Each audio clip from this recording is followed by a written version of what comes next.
Bonjour auditeurs et auditrices, ici Clément Tricot, vous écoutez un nouvel épisode de l'émission La Ville en pratique. Aujourd'hui, c'est l'heure d'une revue de presse et on va tout de suite parler de plusieurs choses. On va commencer par parler d'un nouveau musée, du choix d'un architecte pour un nouveau musée dans le centre de Taïwan. On va aussi parler d'un grand architecte, Chen Xueyi, donc qui a le droit à son article dans un magazine taïwanais.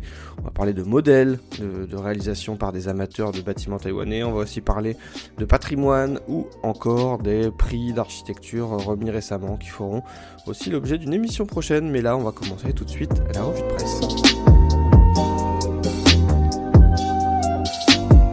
On commence une revue de presse par une autre, on s'intéresse au magazine Arch Daily, revue en ligne dont on parle assez souvent, qui met en avant les réalisations architecturales un petit peu à travers le monde. Et bien, dans leur revue de presse du courant des dernières semaines, ils ont mis en avant le cabinet Euler Wu collaboratif qui a été sélectionné pour concevoir un futur musée, le musée national de la bande dessinée de Taïwan à Taichung. C'est donc ce cabinet Euler Wu collaboratif en collaboration avec les agences d'architecture Sumaoping et GN Architect qui a été sélectionné à l'issue d'un concours international pour concevoir un musée national de la BD à Taïwan et donc à Taichung, on vient de le dire. Un bâtiment qui est prévu pour faire environ 20 000 mètres carrés, 18 850 exactement. Quelque chose qui est porté par le ministère taïwanais de la Culture depuis 2017 et qui doit donc ouvrir ses portes dans les mois à venir. Conçu donc comme le cœur d'un vaste campus qui est dédié à la bande dessinée, et bien ça répond à des besoins aussi de l'archivage des BD, quelque chose qui est très important. Il faut des bonnes conditions d'archivage à Taïwan, notamment pour du papier. Dans un climat chaud, humide, et bien le papier se garde dans des conditions très particulières et aussi il y a des exigences contemporaines de l'industrie mondiale pour le 9e art. Taïwan est connu un petit peu dans le monde de la BD, de plus en plus commence à se faire une place et donc tout ça situé au sein d'un parc paysager à proximité de bâtiments historiques. L'idée c'est de proposer un ensemble ouvert pour favoriser en tout cas la découverte de ce lieu. Et donc il y aura plus d'éléments de description de ce bâtiment. On en fera certainement une émission dans la ville en pratique, mais globalement vous avez certaines premières images de synthèse de ce à quoi devrait ressembler le bâtiment dans les années à venir. Autre article cette fois-ci dans le magazine Taiwan Panorama, un article, le lapsus révélateur, sur Chen Xueyi, un architecte qui, comme le dit l'article, a construit sa vie dans l'architecture. Alors, Chen Xueyi, il est présenté donc par une photo dans cet article à l'entrée du parc commémoratif de la Terreur Blanche de Jingmei, où se dressent plusieurs murs de béton. Lumière du jour qui filtre entre eux laisse entrevoir une lueur d'espoir dans l'atmosphère autrement oppressante. Et voilà, le lieu est présenté par l'article comme un musée de la céramique de Yinghe aussi, situé au bord d'une route provinciale, avec le bruit du monde extérieur qui disparaît. Il ne reste plus que le jeu d'ombre et de lumière à l'intérieur de l'espace. Et donc voilà, on peut déambuler dans les escaliers, les couloirs en quinconce du bâtiment aussi des sciences humaines de l'Université nationale de Taïwan, la NTU, où on ressent une expérience spatiale différente à chaque pas. 3 bâtiments qui sont quelques-uns des espaces exceptionnels créés par cet architecte Chen Xueyi, directeur donc de l'agence éponyme. Pour lui, c'est comme ça que l'article le présente. Concevoir bien plus que de simples bâtiments est une manière d'appréhender le monde et de ressentir l'espace.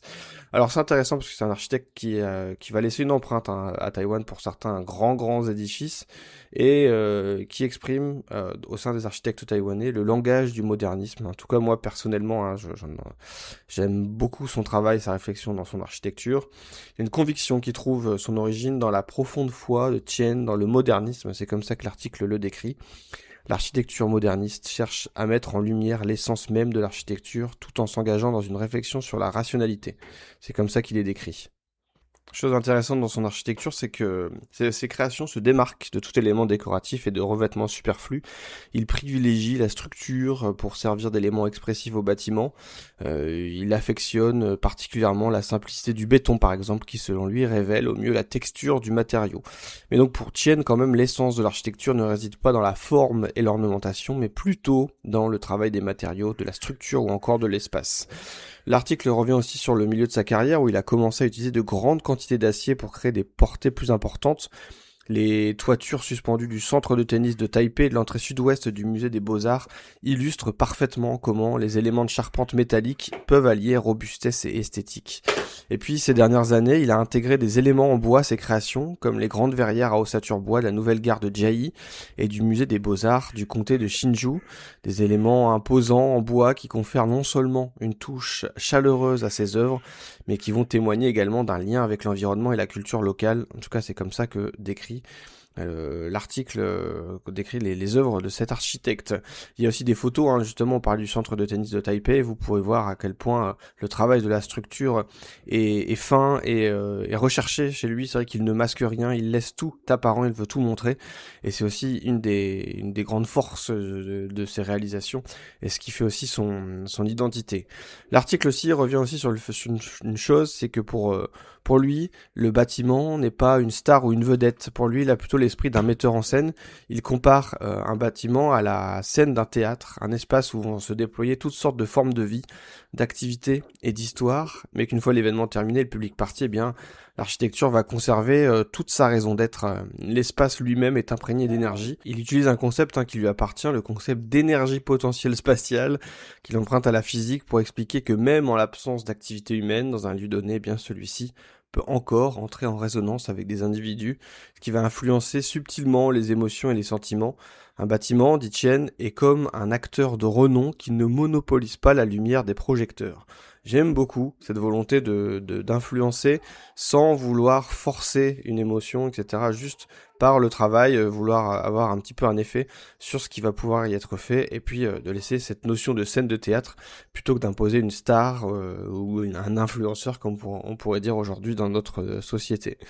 Donc, il pose aussi la question de comment l'espace va nous attirer. Le bâtiment des sciences humaines de l'université technologique de Nanyang, par exemple, à NTU, dont la construction a duré 18 ans, illustre peut-être le mieux, nous dit l'article, les 40 ans de réflexion architecturale de Chen Shui.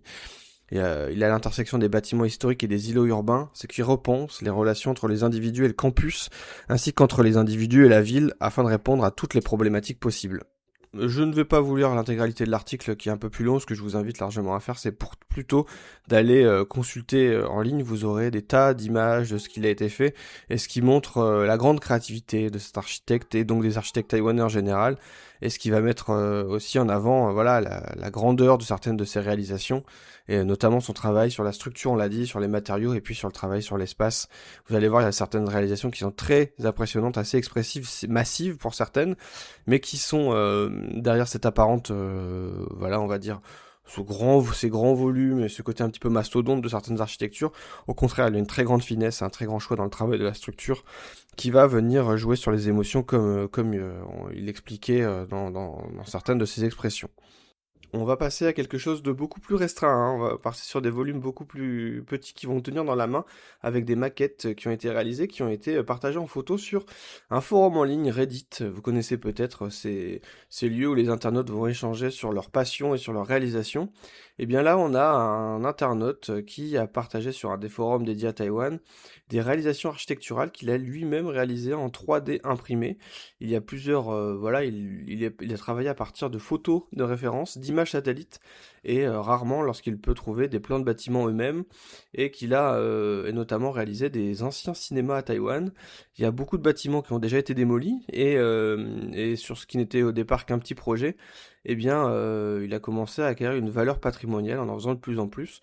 Donc ces petits éléments de déco qui sont très très réussis, et il invite notamment à visiter les archives cinématographiques de Kaohsiung pour y voir certaines de ses maquettes de cinéma, et aussi sur l'île de Jinmen, où il y a le théâtre Jinsha par exemple qui a été rénové, où est exposée la maquette de son bâtiment. Donc ce sont plusieurs bâtiments, c'est assez mignon, hein, il réalise ça, c'est très très bien. Et le petit jeu que vous pouvez faire, c'est d'aller sur ce forum, voir les maquettes qui sont réalisées, et puis voir si vous connaissez ces bâtiments, si vous les avez déjà vus, si vous êtes allé à Taïwan, ou si vous les aviez déjà voilà, observés tout simplement. En tout cas, c'est assez bien réalisé, c'est assez précis. Et c'est assez amusant de voir ces anciens bâtiments taïwanais réalisés de manière assez précise. Comme ça, en impression 3D, ils sont blancs pour la plupart, avec voilà l'impression avec une couleur monochrome. Mais donc c'est très intéressant d'aller voir un petit peu à quoi ça peut ressembler. Et on termine brièvement avec un dernier article, cette fois-ci proposé par CNA, donc Focus Taiwan pour la version anglaise. Construire pour une vie meilleure, prix d'excellence immobilière FEIA BCI Taïwan 2026. qui doivent démontrer la capacité de Taïwan à construire des villes durables, résilientes et agréables à vivre. Bon, on a tous les poncifs.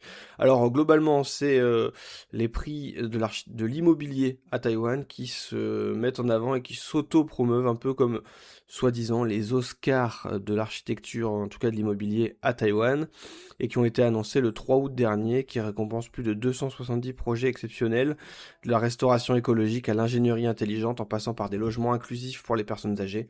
Des projets primés cette année qui témoignent d'un engagement profond du secteur de la construction taïwanais envers l'humain, la technologie, le développement durable et la responsabilité sociale, et qui doivent traduire des changements concrets et visibles que le public peut véritablement apprécier. En tout cas, voilà, c'est beaucoup de superlatifs, de poncifs. On y reviendra dans une prochaine émission. Ce sera l'occasion de voir si effectivement les projets mis en avant sont un petit peu la norme ou si ce sont un petit peu des projets pour mettre de la poudre aux yeux. On arrive doucement au terme de cette émission. C'était Clément Tricot. Vous écoutiez La Ville en pratique pour une nouvelle revue de presse. Moi, je vous donne rendez-vous bientôt pour une nouvelle émission. À bientôt.